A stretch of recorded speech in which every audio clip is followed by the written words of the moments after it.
बिहार में लोकसभा चुनाव का रिजल्ट आया जिसपे नीतीश कुमार छा गए, क्योंकि नीतीश कुमार की पार्टी जेडीयू को 12 सीटें मिली और वो बीजेपी के बराबर पे आ गई। दोनों 12-12 सीट पर है और इसीलिए नीतीश कुमार की इस वक्त हर जगह चर्चा हो रही है। लेकिन अभी हम बात करेंगे कि किस तरीके से बिहार में कुछ प्रयोगशाला, कुछ प्रयोग किए गए, एक्सपेरिमेंट्स किए गए, जिस पर अब विधानसभा चुनाव में भी दोनों दलों को ध्यान देना होगा। आपको एक बताते हैं कि जिस तरीके से कहा जाता है कि जो आरजेडी है, लालू यादव है, वो MY समीकरण को फॉलो करते हैं, लेकिन इस बार उन्होंने बिहार को अपना प्रयोगशाला बनाया और यहाँ पर उन्होंने वैश्य, भूमियार और कुशवाहा वोटर्स पर अपना फोकस किया और इसका उनको रिजल्ट भी दिखा। ये वो कह सकते हैं कि इनको वो साधने में सफल हो गए, लेकिन जो उनका MY समीकरण था वो थोड़ा सा छिटक गया।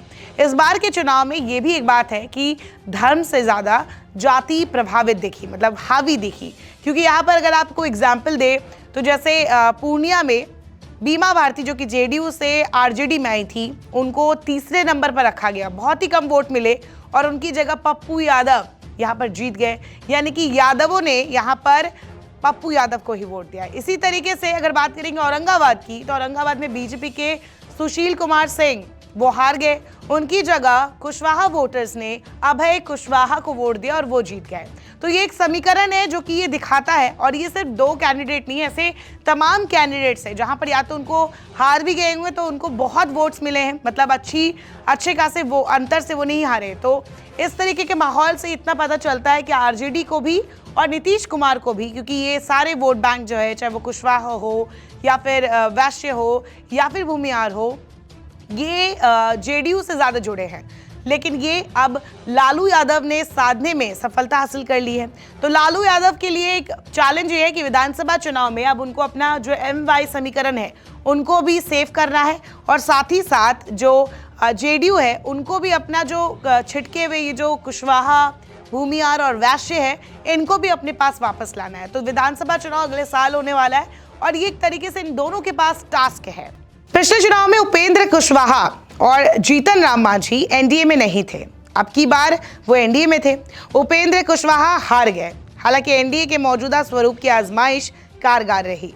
हाँ, उसे 9 सीटों का नुकसान भी हुआ, 5 बीजेपी को हो गया, 4 जेडीयू को हो गया। एलजेपी के सभी 5 उम्मीदवार जीत गए, यानी कि एलजेपी रामविलास पार्टी यानी कि चिराग पासवान की पार्टी ने जबरदस्त परफॉर्मेंस दी। बीजेपी का नीतीश कुमार के साथ होना भी बहुत फायदेमंद रहा है। नीतीश के 12 में से 7 उम्मीदवार 1 लाख से ज्यादा वोटों के अंतर से जीते हैं।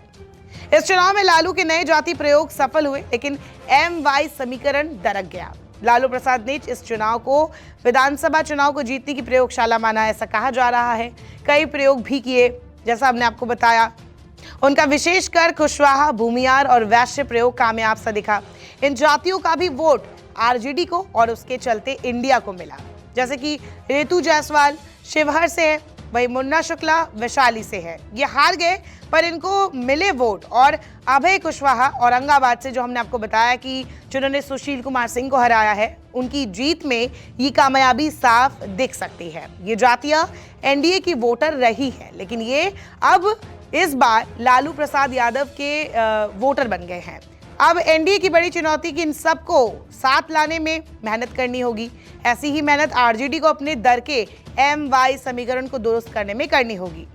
आपको बता दें, लोकसभा चुनाव 2024 में कई बड़े चेहरे चुनाव हार गए। मोदी कैबिनेट के मंत्री RK सिंह आरा से चुनाव हार गए। वही लालू यादव की अपनी किडनी देने वाली बेटी रोहिणी आचार्य भी जीत नहीं पाई, उनको राजीव रूडी ने हरा दिया। पवन सिंह चर्चा में रहे, लेकिन जनता का दिल नहीं जीत पाए। इसी तरीके से जो दल बदलू थे, उनका भी कुछ खास असर नहीं दिखा। चाहे वो पवन सिंह हो, वो भी हार गए काराकाट सीट से। उसके अलावा सुमन महासेठ हो, ये बीजेपी से VIP में गए थे, झंझारपुर से हार गए। दीपक यादव हो, बीजेपी से आरजेडी में गए, वाल्मीकि नगर से हार गए। लवनी आनंद हालांकि जीत गई शिवहर से। बीमा भारती पूर्णिया से हार गई, जैसे कि हमने आपको बताया। अभय कुशवाहा ये जीत गए आरजेडी से औरंगाबाद में। वही अजय निषाद बीजेपी से कांग्रेस में आए थे, मुजफ्फरपुर से वो चुनाव हार गए। नमस्कार, मैं हूं मानक गुप्ता। अगर आपको हमारा ये वीडियो पसंद आया हो तो इसे लाइक और शेयर जरूर करें, और हां, हमें सब्सक्राइब और फॉलो करना ना भूलें। ताकि आप देश और दुनिया की कोई खबर मिस ना करें। तो जुड़े रहिए हमारे साथ और देखते रहिए न्यूज़ 24।